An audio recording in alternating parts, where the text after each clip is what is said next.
सभी विद्यार्थियों को सुप्रभात। अपने इस YouTube चैनल पर आपका स्वागत एवं अभिनंदन। हाँ तो विद्यार्थियों, आज हम संस्कृत व्याकरण के अंतर्गत अव्यय पद देखने जा रहे हैं। तो आज का हमारा प्रकरण रहेगा अव्ययम। तो देखिए, अव्ययम, अव्यय क्या है? अव्यय क्या है? तो आज हम देखने जा रहे हैं अव्यय। तो अव्यय क्या है? तो देखिए, अव्ययम शवरादि निपातम अव्ययम। तो इसमें कहा गया है कि शवर आदि जो निपात होते हैं वो अव्यय कहलाते हैं। शवर आदि जो निपात होते हैं वो अव्यय कहलाते हैं। तो अव्यय क्या है? शवर आदि निपातम अव्ययम। शवर आदि जो निपात होते हैं वो अव्यय कहलाते हैं। तो देखिए फिर क्या लिखा है कि सदृशम त्रिषु लिंगेषु सर्वासु च विभक्तिषु वचनेषु च सर्वेषु यद वेति तदव्ययम। तो देखिए, सदृशम समान रहते हैं, त्रिषु लिंगेषु तीनों लिंगों में, सर्वासु च विभक्तिषु और सभी विभक्तियों में, जो पद सदृशम त्रिषु लिंगेषु तीनों लिंगों में समान रहते हैं, जो पद तीनों लिंगों में समान रहते हैं, सभी विभक्तियों में समान रहते हैं, वचनेषु च और सभी वचनों में समान रहते हैं, यत न जो नहीं, वे होते हैं, बदलते हैं, तत् अव्यय वे अव्यय कहलाते हैं। तो देखिए, जो पद तीनों लिंगों, सभी विभक्तियों, सभी वचनों में समान रहता है, किसी भी प्रकार के विकार को प्राप्त नहीं होता है, वह पद अव्यय कहलाता है।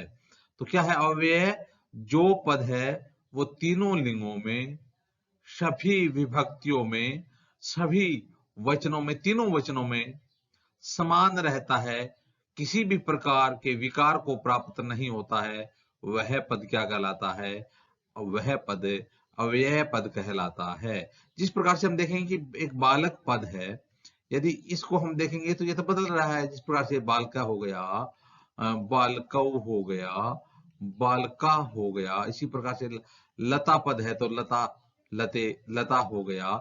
इसी प्रकार से फल पद है, फलम, फले, फलानी हो गया।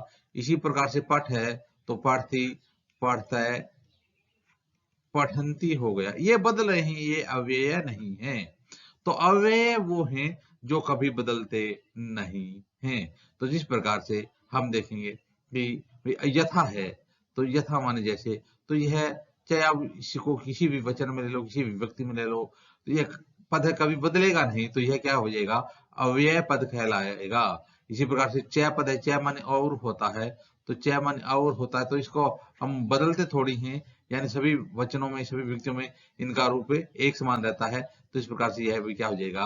अव्यय पद हो जाएगा। तो अव्यय पद क्या है? जो पद तीनों लिंगों, सभी विभक्तियों, सभी वचनों में समान रहता है, किसी भी प्रकार के विकार को प्राप्त नहीं होता है, वह पद क्या कहलाता है? वह पद अव्यय पद कहलाता है। हाँ तो विद्यार्थियों, अब देखते हैं हम कुछ अव्यय पद और उनका प्रयोग तथा उनका अर्थ देखते हैं। कुछ अव्यय पद। हमारा पहला अव्यय पद है अत्र। दूसरा अव्यय पद है अद्य। तीसरा अव्यय पद है इतः।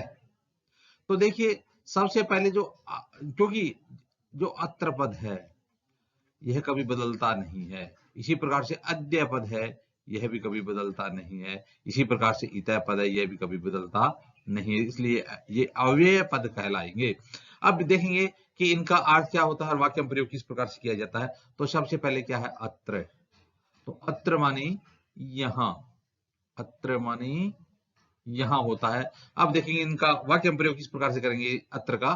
तो देखिए, अहम अत्र पठामी, अहम मानी मैं, अत्र मानी यहाँ, पठामी मानी पढ़ता हूं। अहम अत्र पठामी, मैं यहाँ पढ़ता हूं। अब दूसरा पद क्या है? अद्य। तो अद्य मानी क्या होता है? तो देखिए अद्य मानी होता है आज। अद्य मानी क्या होता है? अद्य का अर्थ क्या होता है? आज होता है। अब अद्य पद है, इसका वाक्य में प्रयोग करेंगे तो देखिए, अहम अद्य जयपुर गमिष्यामि। अहम मानी मैं, अद्य मानी आज, जयपुर मानी जयपुर, गमिष्यामि मानी जाऊंगा। अहम अद्य जयपुर गमिष्यामि, मैं आज जयपुर जाऊंगा। अहम अद्य पाठम पठिष्यामि, मैं आज पाठ पढ़ूंगा। इसी प्रकार से इतः, इतः पंचमी विभक्ति के अर्थ में आता है। इसका अर्थ हो जाएगा यहां से। तो इतः माने यहां से। तो इतः का यदि हम प्रयोग करेंगे तो देखिए, अहम इतः गमिष्यामि, अहम माने मैं, इतः माने यहां से, गमिष्यामि माने जाऊंगा, मैं यहां से जाऊंगा। या अहम इतः जयपुरम गमिष्यामि, या अहम इतः नगरम गमिष्यामि, मैं यहां से नगर में जाऊंगा, जयपुर में जाऊंगा, विद्यालयम गमिष्यामि, विद्यालय में जाऊंगा। तो इतः मानी यहां से। तो इस प्रकार से अत्र मानी यहां, अद्य मानी आज, इतः मानी यहां से। हाँ तो विद्यार्थियों, अब देखते हैं कुछ अन्य अव्यय पद और उनका अर्थ तथा वाक्य में प्रयोग। हमारा अगला अव्यय पद है इत्थम। क्या है? इत्थम। तो देखिए, दूसरा अव्यय पद है इदानीम। अगला हमारा अव्यय पद है शनैः। शनैः। तो सबसे पहले देखते हैं इत्थम। इत्थम का अर्थ होता है इस प्रकार। इत्थम का मतलब क्या हो गया? इस प्रकार। और अब इसका वाक्य में प्रयोग करेंगे तो क्या हो जाएगा? स इत्थम न वदति, वह इस प्रकार नहीं बोलता है। सह, देखिए, स इत्थम न वदति, वह इस प्रकार नहीं बोलता है। दूसरा है हमारा इदानीम। तो इदानीम का अर्थ क्या हो जाएगा? इदानीम हो जाएगा अब। इदानीम का अर्थ क्या हो जाएगा? अब। अब इदानीम पद है, इसका वाक्य में प्रयोग करेंगे तो हो जाएगा, अहम इदानीम पाठम पठिष्यामि। अहम मानी मैं, इदानीम, इदानीम मानी इस समय, पाठम मानी पाठ, पठिष्यामि मानी पढ़ूंगा। अहम इदानीम पाठम पठिष्यामि, मैं अब पाठ पढ़ूंगा। अहम इदानीम गृहम गमिष्यामि, मैं अब घर जाऊंगा। अगला हमारा अव्यय पद क्या है? शनैः। तो शनैः का अर्थ होता है धीरे। शनैः, शनैः, शनैः माने धीरे। तो देखिए, इसका वाक्य प्रयोग हो जाएगा, तवम अपि शनैः शनैः गच्छ।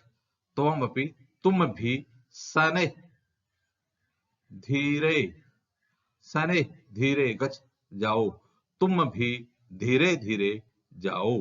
तो इस प्रकार से विद्यार्थियों, आज हमने अव्यय पद देखे। आगे आने वाले वीडियो में भी इसी प्रकार से संस्कृत अध्ययन सामग्री देखते रहेंगे।